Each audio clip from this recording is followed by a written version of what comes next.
La nit 1001. El rei Shahriar. Durant les audiències, badalla i s'endormisca. En els banquets reials es troba desganat. Mentre va de cacera, caça sense alegria.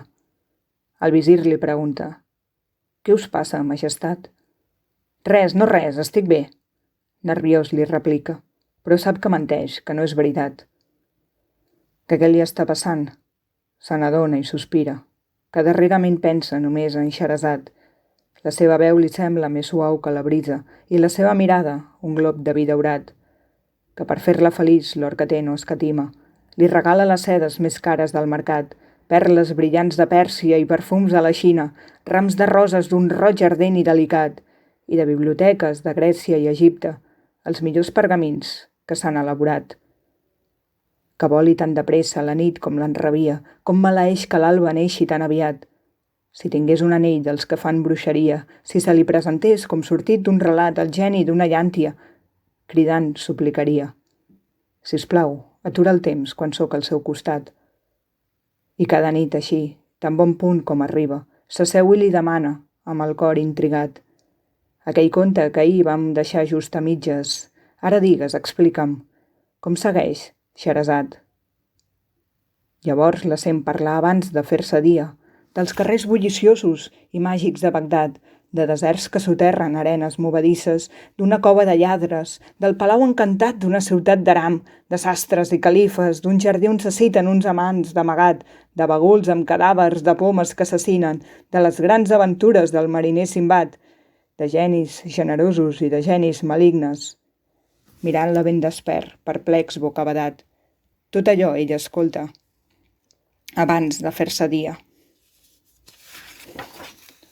Scheherazade. Al matí, quan la banyen, badalla i s'endormisca. A l'hora de menjar, menja ben a desgrat. Una veu amb neguit li pregunta: «Confia en la teva germana. Què et passa, Scheherazade?»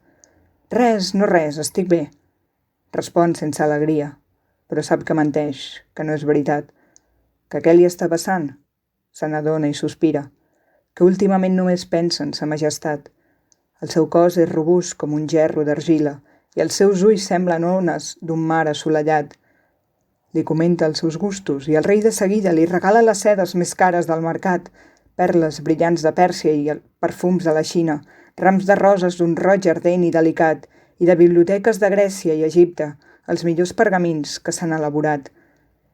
Que voli tan de pressa la nit com l'enrabia, com maleeix que l'alba neixi tan aviat. Si tingués un anell dels que fan bruixeria, si se li presentés per casualitat el geni d'una llàntia, cridant suplicaria: «Sisplau, atura el temps, quan sóc al seu costat».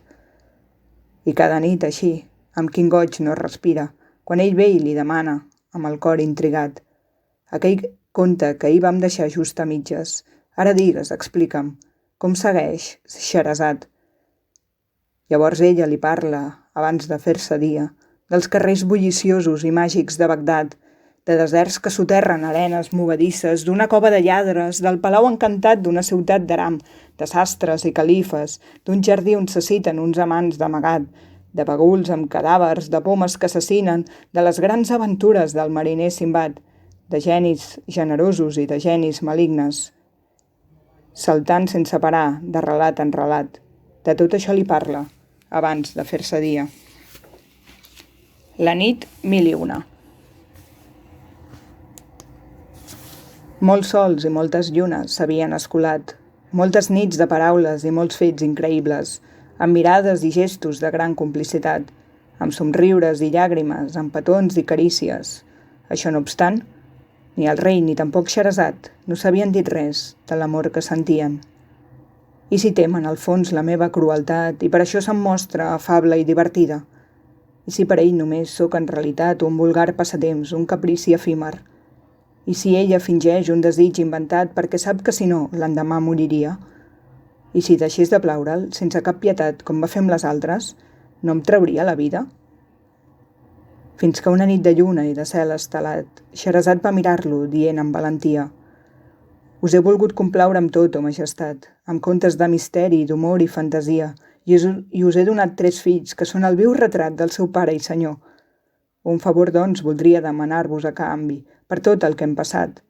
No els deixeu sense mare, perdoneu-me la vida, i que el meu amor venci el destí decretat. El rei li va respondre mirant-la amb un somriure. Fa molt temps, moltes nits, oh dolça Xeresat, que embogit i fidel el meu cor ja t'admira per la teva temprança, la teva dignitat, la teva saviesa. L'odi que em corroïa, amb les teves paraules, ben lluny l'has expulsat.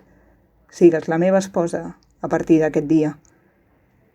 I mentre és ple de festes i de felicitat sense fi tot el regne, un vell cec anuncia, dret enmig d'una plaça d'un barri de Bagdad.